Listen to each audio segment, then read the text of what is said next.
Dear friends, I'm operator Starsky, and this is day 1132 of Russia's war of aggression against Ukraine. 3 years since the Russian invaders left Bucha. No halt on striking civilian objects. Russians keep attacking Ukraine with kamikaze drones. The terrorists escalate their advances in 4 regions of Ukraine. Trump dissatisfied with Putin and threatens Zelensky. And lastly, new cases of the Russian cringe to cheer you up. My dear friends, this is the Frontline focus. Let's roll. Exactly 3 years ago, the Russian terrorists left Bucha after a month of occupation and atrocities committed against civilian population. When Russian forces retreated from this quiet Ukrainian town, they left behind a landscape of devastation and undeniable evidence of their crimes. Numerous journalists from around the world, as well as foreign investigators, documented the Russian crimes on the ground. Mass graves full of civilian bodies, citizens shot and scattered on the streets, piles of corpses that Russians tried to burn in order to dispose of the evidence of their crimes. All this showed in detail what the terrorist Russian world looks like in reality. 3 years later, the life thrives in Bucha, but the memory of the Russian atrocities will never be wiped out, because remembering means holding the guilty accountable. It means ensuring the Bucha is not just a tragedy of the past, but a warning for the future. Overnight, Russia launched an attack on Ukraine using 131 drones. Air defense forces shot down 57, while 45 were lost from radar without causing negative consequences. The attack affected Sumy, Donetsk, Kharkiv, Kyiv, and Zhytomyr regions. In particular, Russian forces targeted industrial facilities in Kharkiv with at least 6 explosions reported in the city. The Russian invaders continue offensive operations in several regions of Ukraine. In Sumy Oblast, the Russian invaders keep trying to advance in the northern part of the region for the first time since 2022. Their aim is to expel Ukrainian forces from the neighboring Kursk region and cut the strategic highway used for delivering supplies. In Zaporizhia Oblast, Russian forces are conducting offensive operations north and northwest of Robotyne, near Novodanilivka, Nesteryanka, and Kamenska. The Russian preparation for a possible offensive in this area had been reported last year by the Ukrainian Operative Command. It is expected that the Russian offensive in this region will intensify over the next months. In Kherson Oblast, continued Russian offensive actions have been reported in the Dnipro direction, though without significant advancements. In Donetsk Oblast, intensified fighting is occurring near Chasiv Yar and Konstantinivka, with Russian forces aiming to capture these strategic locations despite tremendous losses on the Russian side. At the same time, Ukraine heavily relies on its advantage in terms of the drone warfare, deflecting numerous Russian attacks on a daily basis. For example, this is a photo sent by one of the Ukrainian soldiers on the ground, showing the area littered with fiber optic wires used to control the drones. The Russians keep providing our all-seeing forces with more and more footage of their vehicles destroyed by the Ukrainian drones and artillery, proving the advantage of Ukrainian drones over the Russian invaders. The US President Donald Trump has expressed frustration with Russian dictator Vladimir Putin's recent remarks, questioning Ukrainian President Volodymyr Zelensky's legitimacy. In response, President Trump indicated a willingness to impose additional sanctions targeting Russian oil and to introduce secondary sanctions if progress towards a general ceasefire, including land warfare, is not achieved in the nearest future. President Trump suggested that these measures could be implemented within the next month if a ceasefire agreement is not reached. What are the secondary sanctions, my friends? Secondary sanctions don't target Russia directly, but instead hit those who continue doing business with Russia despite restrictions. These could include electronic suppliers bypassing sanctions, or companies servicing tankers in Russia's shadow fleet.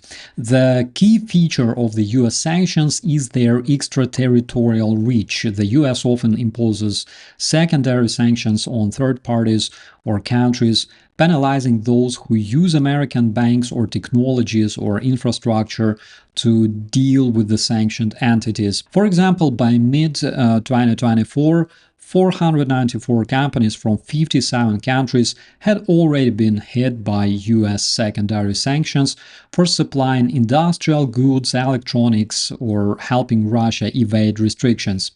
But is there a chance for those sanctions to be implemented? I personally doubt that for two reasons. First reason is that yesterday Donald Trump threatened Ukrainian President Zelensky one more time.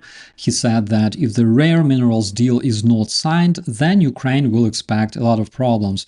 And there's a couple reasons that Ukrainian president hasn't signed the deal yet.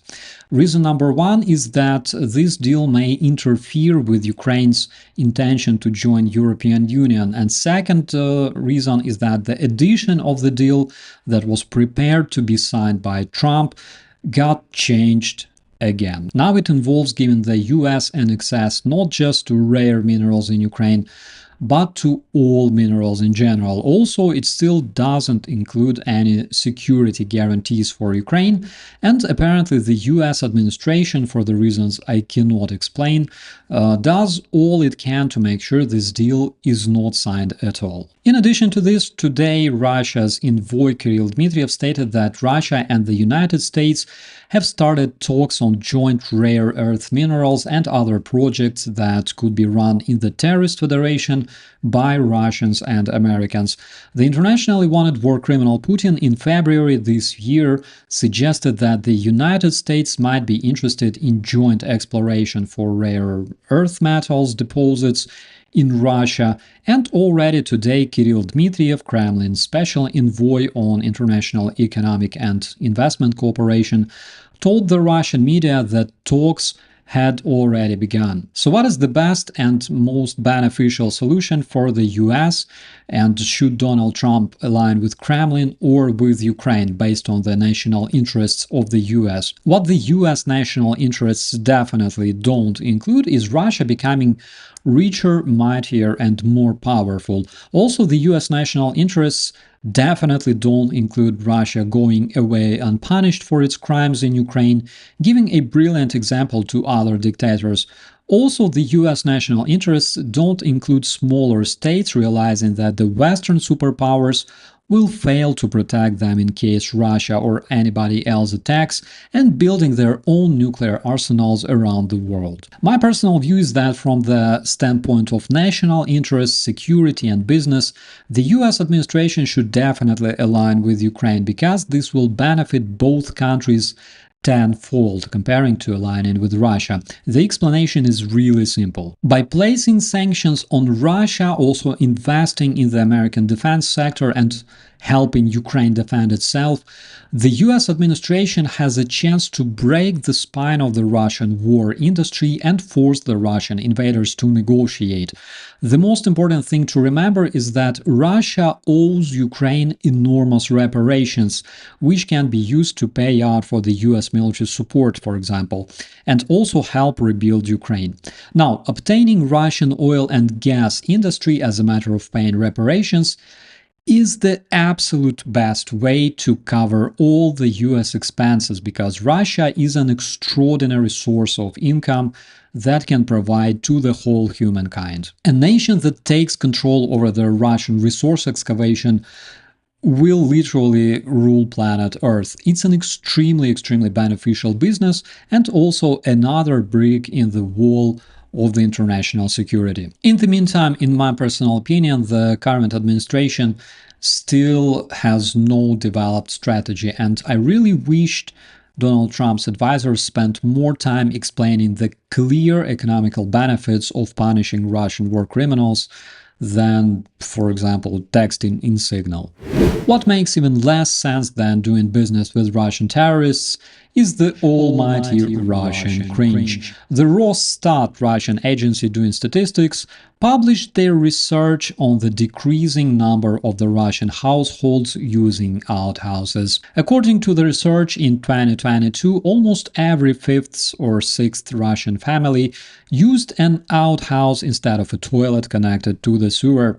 Now this number is roughly 1 in 7 families using a pit instead of a potty. Is it related to the massive number of Ukrainian toilets stolen by the Russian terrorists over the years of the Russian invasion remains unclear, but I think the connection is obvious.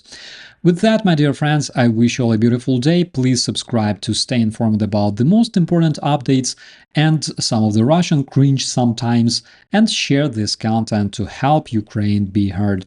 I'll see you in the commentaries. I'm Operator Starsky. As always, be safe.